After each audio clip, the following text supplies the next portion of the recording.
আসসালামু আলাইকুম প্রিয় ভাই ও বোনেরা, কেমন আছেন সবাই? কাছে এবং দূরে, দেশ এবং দেশের বাইরে যে যেখান থেকে আমার ভিডিওটা দেখছেন সবাই আমার সালাম গ্রহণ করবেন।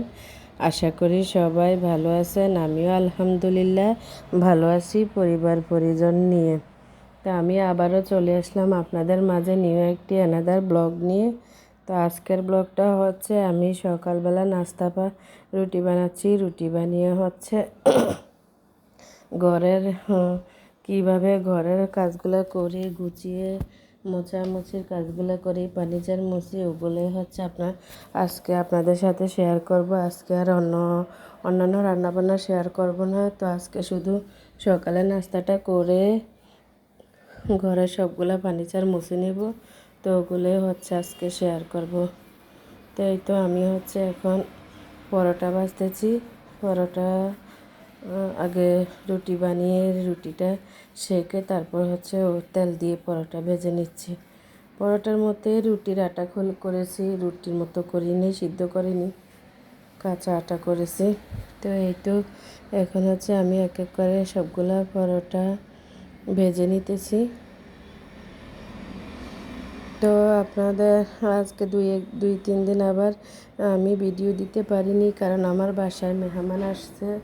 মেহমানের কারণে মেহমান আসলে আপনারা তো জানেন একটু কাজ বেশি থাকে, আবার অনেকে পছন্দ করে না ওদের ভিডিও করা, বা কাজ বেশি হলে ভিডিও করা যায় না, এই আর কি। তো এই পর্যন্ত যে আমার ভিডিওটা দেখা শুরু করেছেন, প্লিজ একটা লাইক দিয়ে ভিডিওটা দেখা শুরু করবেন। তো আমি কিন্তু কথা বলতে বলতে পরোটাটা বানিয়ে অফ ক্যামেরায় খেয়ে নিয়েছি। তো এখন হচ্ছে খেতে আমি হচ্ছে কাজে লেগে পড়েছি। তো প্রথমে হচ্ছে আমার রুমের আলমারিটা হচ্ছে মুছে নিয়েছি। এখন হচ্ছে বেসিনটা মুছবো। বেসিনের চারপাশ এরিয়া যা হচ্ছে সব কিছু মুছে নিতেছি। আমি হচ্ছে অনেক সুন্দরভাবে ক্লিন করেছি, একদম ডিপ ক্লিন সবগুলা ফার্নিচার। বাট আমি হচ্ছে হাত দিয়ে মোবাইল ধরি, তো মোবাইল ধরেছি, এই জন্য সবটা ক্যাপচার করে না ভিডিওতে। তো এই তো এখন হচ্ছে বেসিনটা মুছে, বেসিনের গ্লাস মুছে সব কিছু মুছে এখন হচ্ছে আমি টেবিলটা মুছতে আসলাম। টেবিলটাও সুন্দর করে গ্লাস সরিয়ে ওই পাশ মুছতে, এখন হচ্ছে এই পাশে আসলাম মোছার জন্য। তো এই পাশটা সুন্দর করে মুছে এই তো আমার টেবিল মোছাটাও হয়ে গেছে। এখন হচ্ছে আমি জুতার বক্সটা মুছে নিচ্ছি। এই তো খুব সুন্দর করে সবগুলো ফার্নিচার মুছে নিতেছি। সপ্তাহে একবার এই কাজটা করি।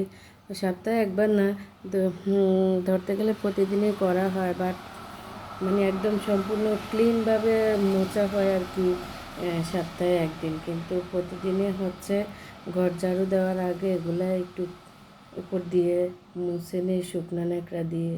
কিন্তু আজকে হচ্ছে ন্যাকড়া ভিজিয়ে সব কিছু একদম সম্পূর্ণভাবে ক্লিন করে নেয়। আর প্রতিদিন দেখা যায় আমার মেয়ে হচ্ছে স্কুলে যাওয়ার আগে ওগুলো আমাকে ক্লিন করে দিয়ে যায়। ও হচ্ছে বিছনা গুছিয়ে সব কিছু গুছিয়ে এগুলো হচ্ছে ক্লিন করে আমাকে দিয়ে যায়। আমি হচ্ছে রান্নাবান্না করে ঘর ঝাড়ু দিয়ে নিই। তো বাচ্চা মানুষ বুঝেনি তো, ওদের কাজ আর আমাদের কাজ ডিফারেন্স আছে। তো ওকে আমি দেই কাজ করার জন্য, কারণ ওরও হচ্ছে শিক্ষা দরকার আছে। মেয়ে মানুষ হয়ে জন্মেছে যেহেতু, তো ওরও শিখার দরকার আছে। তো ওকে দেই। তো ওকে সপ্তাহে 4 দিন 5 দিন দিল, আমি হচ্ছে একদিন খুব সুন্দর করে মুছে নেই, যাতে ডিপ ক্লিন হয়ে যায়। তো এই তো কথা বলতে বলতে আমার অনেকগুলো ফার্নিচারই মোছা হয়ে গেছে। এখন ফ্রিজটা মুছে নিয়েছি। তো এখন হচ্ছে আবার আমি আলমারিটা মুছে নিব।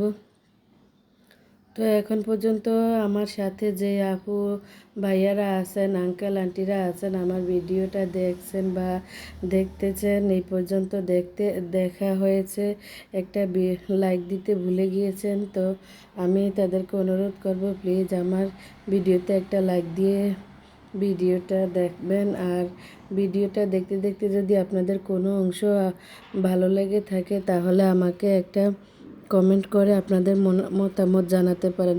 আপনাদের একটা লাইক, একটা কমেন্ট আমাদেরকে অনেক উৎসাহিত করে। আমার কাছে আপনাদের কমেন্টগুলো পড়তে অনেক ভালো লাগে। আর আমি যে আমাকে কমেন্ট করে আমি সবাইকে রিপ্লাই দেই এবং ওদের কমেন্ট ধরে আমি তাদের আইডিতে গিয়ে তাদেরকে সাপোর্ট করে আসি। তো এই তো কথা বলতে বলতে আমার ডাইনিং রুমে যা যা ফার্নিচার ছিল আমার সবগুলা ক্লিন করা হয়ে গেছে। এখন আমি মেয়েদের রুমে চলে আসলাম। তো ওদের রুমে এসে আগে ওদের পড়ার টেবিলটা গুছিয়ে একদম পড়ার টেবিলটা একদম উপর থেকে নিচ পর্যন্ত মুছে দিয়েছি। তো সব তো আর ভিডিও ক্যামেরার মধ্যে ধারণ করা যায় না বা দেখানোও যায় না। আমি এক হাতে মোবাইল রেখেছি, অন্য হাতে মুছতেছি। আবার যখন দেখা যায় যে যেখানে দোনো হাত লাগে ওখান দিয়ে দেখা যায় ভিডিও অফ করে মোবাইল রেখে দিয়ে মুছছি, ক্লিন করেছি আর কি। তো এই তো যতটুকু পারছি আপনাদের সাথে শেয়ার করতেছি। তো এই তো কথা বলতে বলতে আমার ওই রুমের ক্যাবিনেটটাও মোছা হয়ে গেছে। এখনও ওদের রুমের এখন ওদের রুমে ড্রেসিং টেবিলটা মুছতেছি। তো এই তো আমি একদম ফুলগুলা সবগুলা সরিয়ে সরিয়ে ভালো করে মুছে নিতেছি, যেন বালু ময়লা, আমার বাসাটা মেন রোডের সাথে, তো এখানে অনেক ধুলবালু পড়ে। এগুলো প্রতিদিনই মোছা হয়, তারপরেও সপ্তাহে একবার ডিপ ক্লিন করা লাগে, না হলে বালু একদম সম্পূর্ণ ভরে যায়। তো এই তো আমি ওদের ড্রেসিং টেবিলটাও সুন্দর করে মুছে নিচ্ছি, ক্লিন করে নিয়েছি। এই তো আমার ক্লিন করা শেষ, ওদের ড্রেসিং টেবিলটাও ক্লিন করা শেষ। এখন দেখলাম ওদের দুইটা পারফিউম আছে, ওগুলোতেও খুব ধুলবালু পড়েছে, তো ওগুলোও ক্লিন করে দিলাম। তা আমি কিন্তু কাজ করতে করতে বা ভিডিও করতে করতে আমার ভিডিওরও শেষ প্রান্তে চলে এসেছি। তো আমি আবারও আপনাদের সাথে একটা অনুরোধ করি, যে আমার ভিডিওটা দেখবেন, আমার ভিডিওতে আমাকে একটু সাপোর্ট করবেন, লাইক কমেন্ট শেয়ার করবেন, এটাই আপনাদের কাছে প্রত্যাশা করি। তো এই তো আমি আবার বিকালে একটু ছাদে আসলাম, ওটা আপনাদের সাথে শেয়ার করলাম। এই তো আমি কিছু শাক তুলতেছি বিকালে ছাদে এসে। তো সবাই ভালো থাকবেন, আর কি বলবো, সবার জায়গা থেকে সুস্থ থাকবেন, ভালো থাকবেন। আমিও আলহামদুলিল্লাহ দোয়া করবেন আমিও যেন ভালো থাকি। তো আজ এই পর্যন্ত, সবাই ভালো থাকবেন। আসসালামু আলাইকুম, আল্লাহ হাফেজ।